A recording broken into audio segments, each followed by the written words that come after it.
కర్నూలు జిల్లా చిన్నటేకూరు దగ్గర ఈరోజు తెల్లవారుజామున ఘోరమైన అగ్ని ప్రమాదం జరిగింది. బస్సులో దగ్ధమైపోయారు. 20 మందికి పైగా చనిపోవడం జరిగింది. అయితే ఈ ఘటన తెలిసిన తర్వాత 2 తెలుగు రాష్ట్రాల్లో ఉన్న ప్రజలందరూ కూడా దిగ్భ్రాంతికి గురయ్యారు. ఈ బస్సులో చిన్నపిల్లలే ఉండొచ్చు, పెద్దవాళ్ళే ఉండొచ్చు, మిడిల్ ఏజ్ వాళ్ళు ఉండొచ్చు, కొంతమంది వాళ్ళ ఉద్యోగరీత్యా ఒక చోటు నుంచి ఇంకొక చోటికి వెళ్తుండొచ్చు, రకరకాల పీపుల్ ఉంటారు. కానీ చనిపోయిన వాళ్ళ పరిస్థితి చూస్తూ ఉంటే ప్రతి ఒక్కరికి కళ్ళల్లో నీళ్లు తిరగాల్సిందే. ఎందుకంటే ఇలాంటి సంఘటన చాలా రేరుగా జరిగినప్పటికీ కూడా చనిపోయిన వాళ్ళ ప్రాణాలని ఎవరు కూడా తిరిగి తీసుకురాలేరు. అయితే ఇలాంటి ఘటనలు జరిగినప్పుడే కొంతమందికి కొన్ని గుర్తుకొస్తూ ఉంటాయి. ఇప్పుడు ట్రావెలింగ్ ఏజెన్సీ కావచ్చు, ఆ బస్సు ఏ ఏజెన్సీకి సంబంధించింది, తెలంగాణకు సంబంధించిందా, ఆంధ్రాకు సంబంధించిందా, ఇదంతా కూడా పక్కన పెడితే ఎవరైనా కూడా ప్రయాణికులు వెళ్ళేటప్పుడు ఒక బస్సు కావచ్చు, కారు కావచ్చు, ఇంకేదైనా కావచ్చు, సేఫ్టీ మెజర్మెంట్స్ అనేవి ఖచ్చితంగా ఉండాలి.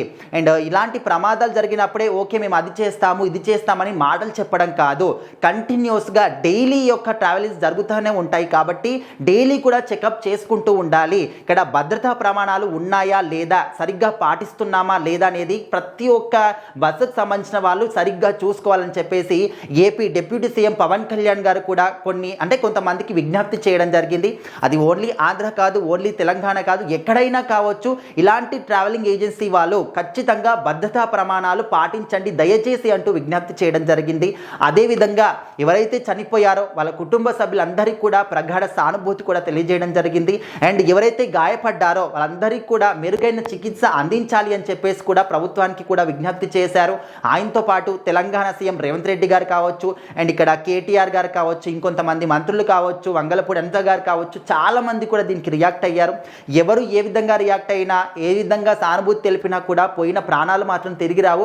బట్ ఇలాంటివి జరగకుండా చూసుకునే బాధ్యత కూడా ఖచ్చితంగా ప్రభుత్వం మీద కూడా ఉంటుంది. ఎప్పటికప్పుడు ఈ విధంగా ట్రావెల్కి సంబంధించిన వాళ్ళు, ప్రైవేట్ బస్సులకు సంబంధించిన వాళ్ళు సేఫ్టీ మెజర్మెంట్స్ పాటిస్తున్నారా లేదా, భద్రతా ప్రమాణాలు కరెక్ట్గా ఉన్నాయా లేదా అనేది కంటిన్యూస్గా వాళ్ళు చెకప్ చేసుకుంటూ ఉండాలి. ఓకే ప్రైవేట్ వాళ్ళు నడిపిస్తున్నారు కదా, వాళ్ళు వెళ్తున్నారు వస్తున్నారు, ఈ విధంగా చూస్తూ ఊరుకోవడం కాకుండా ఎప్పటికప్పుడు చెకప్లు చేస్తూనే ఉంటే ఇలాంటివి ఎవరైనా పాటించకపోతే కూడా బయటకు వస్తూ ఉంటాయి. వాళ్ళ మీద మీరు ఏదైనా కండిషన్స్ పెట్టి కానీ రూల్స్ అండ్ రెగ్యులేషన్స్ పాటించకపోతే వాళ్ళ మీద యాక్షన్ తీసుకుంటే మిగతా వాళ్ళకి భయం ఉంటుంది. అరే ఈ విధంగా మనం పాటించకపోతే మనకు కూడా శిక్ష పడుతుంది అని చెప్పేసి. సో అప్పుడు వాళ్ళు కూడా సేఫ్టీ మెజర్మెంట్స్ అనేవి కరెక్ట్గా పాటిస్తూ ఉంటారు. సో ఇలాంటి ప్రమాదాలు జరగకుండా ఉంటాయి. ఏదేమైనప్పటికీ కూడా ఒక బస్సులో 20 మంది సజీవ దహనం అయిపోయారంటే ప్రతి ఒక్కరి మనసులో కూడా కలుక్కుమంటుంది. అందరూ కూడా కన్నీటి పరివంతం అవుతూ ఉన్నారు. ఇలాంటి పరిస్థితి ఎవరికి కూడా రాకపోవచ్చు. హైదరాబాద్ నుంచి బెంగళూరుకు వెళ్తున్నటువంటి ఈ బస్సులో కొంతమంది ఉద్యోగరీత్యా వెళ్తున్నారు, ఇంకొంతమంది వాళ్ళ పిల్లల దగ్గరికి వెళ్తుండొచ్చు, ఇంకొంతమంది పేరెంట్స్ దగ్గరికి వెళ్తుండొచ్చు. సో ఎవరు ఏ విధంగా వెళ్ళినా కూడా వాళ్ళ ప్రాణాలు మాత్రం ఎవరు కూడా తీసుకురాలేరు. బట్ ఇలాంటి జరగకుండా చూసుకోవాలి అని చెప్పేసి అండ్ ట్రావెలింగ్ ఏజెన్సీకి చాలా మంది కూడా విజ్ఞప్తి చేస్తూ ఉన్నారు.